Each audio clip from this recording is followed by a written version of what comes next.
Hello everyone, welcome to English session. Dear children, in today's class we're going to see your last poem, Work is Worship, and the poet of this poem is Rabindranath Tagore.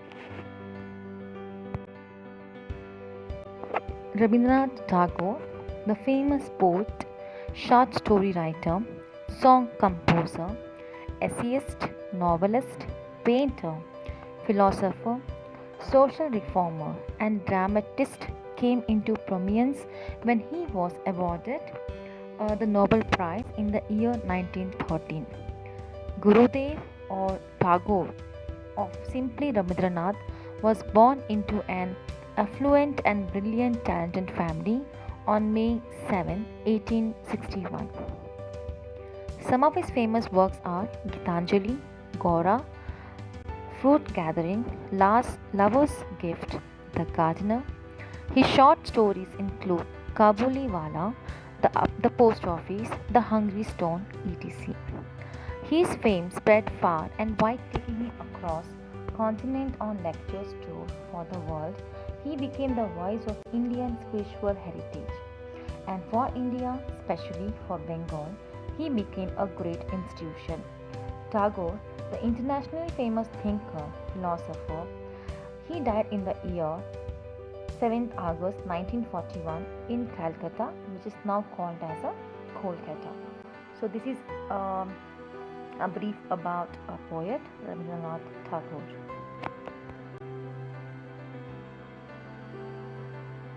Let's see the glossary. So as I always says, read out the words loudly along with the meaning.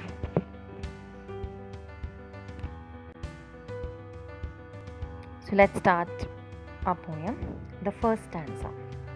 Lay this chanting and singing and telling of peace.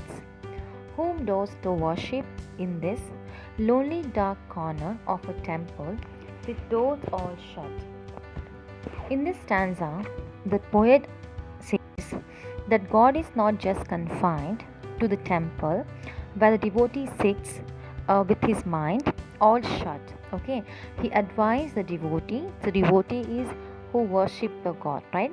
So what they'll say, what he's saying, give up the chanting, singing, and telling of beads. He's asking the reader to take off, just leave this chanting or singing or telling the beads, as you have shut down your doors, right? As you have shut down your doors. So he asked the devotee to open up his eyes, come out of ignorance and see. Open your eye and see that in the temple where you are sitting, God is not before him, or God is not there. So he asked the reader, whoever is chanting, whoever is sitting in a temple, the doors are shut down and they are chanting, they are singing, but please open up your mind and see that God is not there. Second stanza. Open thine eyes and see that God is not before thee. He is there where the tiller is tilling the hard ground and where the path maker is breaking stone. So here the poet again is asking us, see, you are busy in chanting in a temple. Please open up your eyes and see that God is not there. So where is this God? So where is the God? So he says, according to him, God is found where the tiller is tilling the land, where the path maker is breaking the stones, right? So that is, in simple terms, I can say, where the hard work is there, where you give your 100%, right? There you can see the God. God is not there in the temple, a temple of 4 walls, and you're sitting and chanting, you're doing very easy work, but God is there where the person is breaking the stones, when the person is making the path, right? And he's doing the hard work. There you can see the God is there in front of them. He is with them in sun and shower, and his garment is covered with dust. Put off thy holy mantle, and even like him, come down on the dusty soil. Deliverance, where is this deliverance to be found? Here, the poet says, as per him, where you can find the God. So you can find the God. God is with the person in sun and rain, right? During the sunny time, during the rainy time, what will happen? the garment is covered with the dust. That means they're doing the hard work, and that whole the garments is nothing but a dress.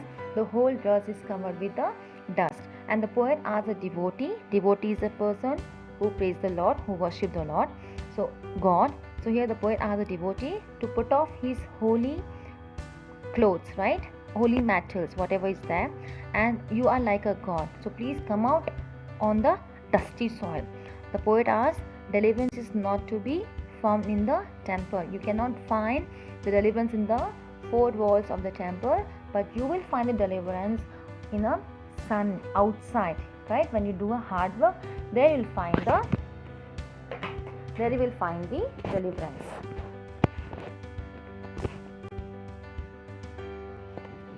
The next stanza. Our Master himself has joyful taken upon him the bonds of creation. He is born with us forever. Come out of thy meditation and leave aside thy flower and incense. So here the poet says that God has taken himself the bonds of creation, the bound of creation, and the bounding with us is forever. So he asked the devotee to give up the meditation. He is not saying to give up. He's saying like 24 hours, the whole month, the whole year, you should not sit in a temple, right? Praising and chanting and all. But he asked that give up this meditation, the carrying the flowers to give to the temple, but realize that God is in ourself, that God is with us, God is in us, and that is how you have to leave the chanting and you have to start doing the hard work. The next stanza. What harm is there if thy clothes become tattered and stained? Meet him and stand by him in toil, in sweat of thy brow. So here the poet asks the devotee to join the tiller. That he's asked the devotee come out of the temple and join the hands with the tiller, or join with the hands with the labor who works very hard. And no harm is done if our clothes are tattered. There is no problem if your clothes have been dirty, if it's dusty, right, with stain. But the poet says the devotee sitting inside the temple with his mind shirt and ask him to do socially useful, productive work. So here the poet asks that sitting in a temple will not give you productive work, will not give you any income. So what you have to do, come out of the temple, okay, and start doing the hard work, and there is how you can find the God. That is how Rabindranath Tagore has said, work is worship. So dear children, work is worship. So you have to work, and when you work, when you do the hard work, then God definitely will be with you. But if you are lazy, if you're not doing anything, God will not help you. So if you want that God should be with us, and if you want that God should always help me, so you have to do the hard work. So once you have done the hard work, God will be always with you. So that's all for the class. Thank you. Meet you in the next class.